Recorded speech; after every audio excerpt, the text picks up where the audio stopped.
नमस्कार. नवदीप करे अकॅडमी या युट्यूब चॅनलवरती आपल्या सर्वांचं स्वागत आहे.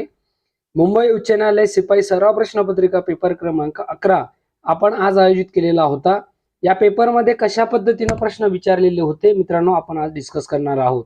त्यापूर्वी तुम्ही चॅनलवर नवीन असाल, अजूनही चॅनलला सबस्क्राईब केलं नसेल तर चॅनलला सबस्क्राईब करून घ्या, जेणेकरून तुमच्यापर्यंत जे काही अपडेटेड व्हिडिओ आहेत ते लवकरात लवकर पोहोचेल.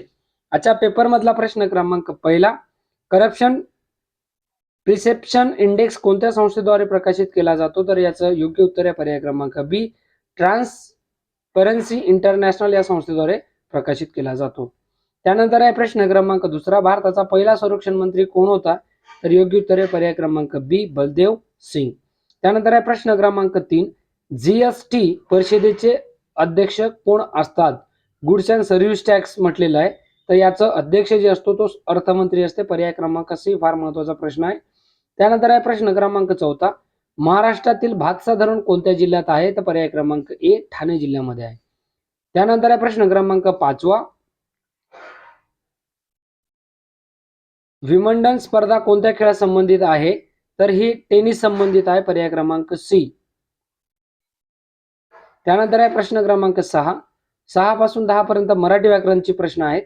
बलवान या शब्दाचा विरुद्धार्थी शब्द कोणता? तर पर्याय क्रमांक बी, दुर्बल. त्यानंतर आहे प्रश्न क्रमांक 7, तो अभ्यास करत राहिला या वाक्यातील काळ ओळखा. तो अभ्यास करत राहिला, तर पर्याय क्रमांक बी योग्य उत्तर आहे, अपूर्ण भूतकाळ. त्यानंतर आहे प्रश्न क्रमांक 8, रामने सीतेला फूल दिले. रामने सीतेला फूल दिले या वाक्यातील प्रत्यक्ष कर्म कोणते? तर पर्याय क्रमांक सी, फूल. त्यानंतर आहे प्रश्न क्रमांक 9, मृदुता हा शब्द कोणत्या प्रकारचा आहे? तर पर्याय क्रमांक ए योग्य उत्तर आहे, भाववाचक नाम. त्यानंतर आहे प्रश्न क्रमांक 10, ज्ञान या शब्दाचा समानार्थी शब्द कोणता? तर विद्या. पर्याय क्रमांक बी. त्यानंतर आहे प्रश्न क्रमांक 11, इल्बर्ट बिल वाद कोणत्या वर्षी झाला? तर पर्याय क्रमांक बी योग्य उत्तर आहे, 1883. त्यानंतर आहे प्रश्न क्रमांक 12, तुघलक वंशाचा संस्थापक कोण होता? तर पर्याय क्रमांक ए, गयासुद्दीन तुघलक. त्यानंतर आहे प्रश्न क्रमांक 13, भारत छोडो आंदोलन कोणत्या शहरातून सुरू झाले? पर्याय क्रमांक बी, मुंबई. चले जाव 1942चा उठाव आहे, मुंबईतून हे सुरू झालेलं आंदोलन आहे. त्यानंतर आहे प्रश्न क्रमांक 14, राजाराम महाराजांचे निधन कुठे झाले? तर पर्याय क्रमांक जे आहे याच्यामध्ये तर सिंहगड जे आहे या सिंहगडावरती राजाराम महाराजांचं निधन झालेलं आहे. या ऑप्शन मध्ये सिंहगड नाहीये. त्यानंतर आहे प्रश्न क्रमांक 15, लॉर्ड कर्झनने कोणती फाळणी केली? तर लॉर्ड कर्झन 1905 मध्ये बंगालची फाळणी केली होती. त्यानंतर आहे प्रश्न क्रमांक 16, इंडो गंगटिक मैदान कोणत्या प्रकारचे आहे? तर सुपीक मैदान आहे. पर्याय क्रमांक सी. त्यानंतर आहे प्रश्न क्रमांक 17, टायफून कोणत्या प्रदेशात येतो? तर पॅसिफिक महासागरामध्ये येते. पर्याय क्रमांक सी. त्यानंतर आहे प्रश्न क्रमांक 18, भारतातील सर्वात मोठे खाऱ्या पाण्याचे सरोवर कोणते? भारतातील तर पर्याय क्रमांक बी, चिल्का. ओरिसामध्ये येते चिल्का सरोवर, खाऱ्या पाण्याचं भारतातील सर्वात मोठं सरोवर आहे. त्यानंतर आहे प्रश्न क्रमांक 19, नदीच्या शेवटी तयार होणाऱ्या त्रिकोणी भागाला काय म्हणतात? तर पर्याय क्रमांक ए, डेल्टा म्हणतात. त्यानंतर आहे प्रश्न क्रमांक 20, जगातील सर्वात उंच पठार कोणते आहे? तर पर्याय क्रमांक बी, तिबेट. जगाचे छप्पर म्हटले जाते याला.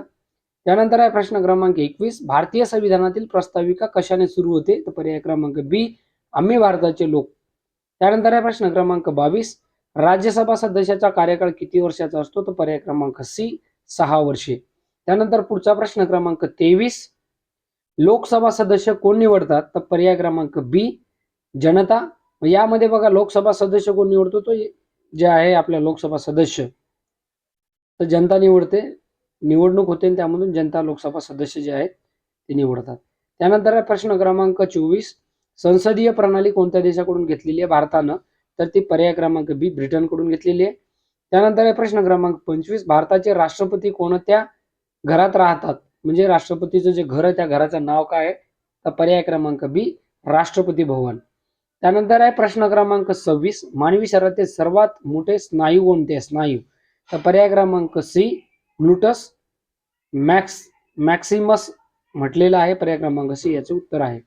त्यानंतर आहे प्रश्न क्रमांक 27, दाब बल क्षेत्रफळ या सूत्रानुसार दाबाचे एकक कोणते? या सूत्रानुसार दाबाचे एकक तर पास्कलचं जे सूत्र आहे दिलेलं पास्कलचं आहे पर्याय क्रमांक ए.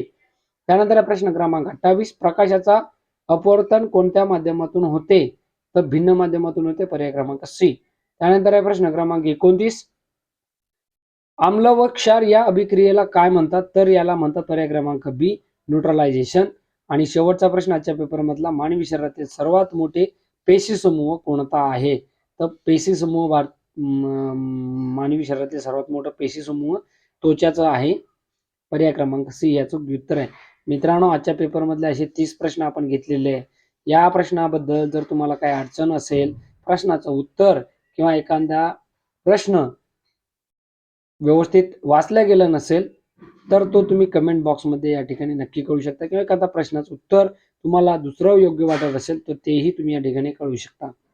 जाता जाता पुन्हा चॅनलला सबस्क्राईब करून घ्या, जेणेकरून तुम्ही अजून जर चॅनलला सबस्क्राईब केलं नसेल तर आता पुन्हा चॅनलला सबस्क्राईब करून घ्या, जेणेकरून पुढची नवीन जे काही अपडेटेड व्हिडिओ तुमच्यापर्यंत लवकरात लवकर पोहोचेल. मित्रांनो, या ठिकाणी थांबतोय.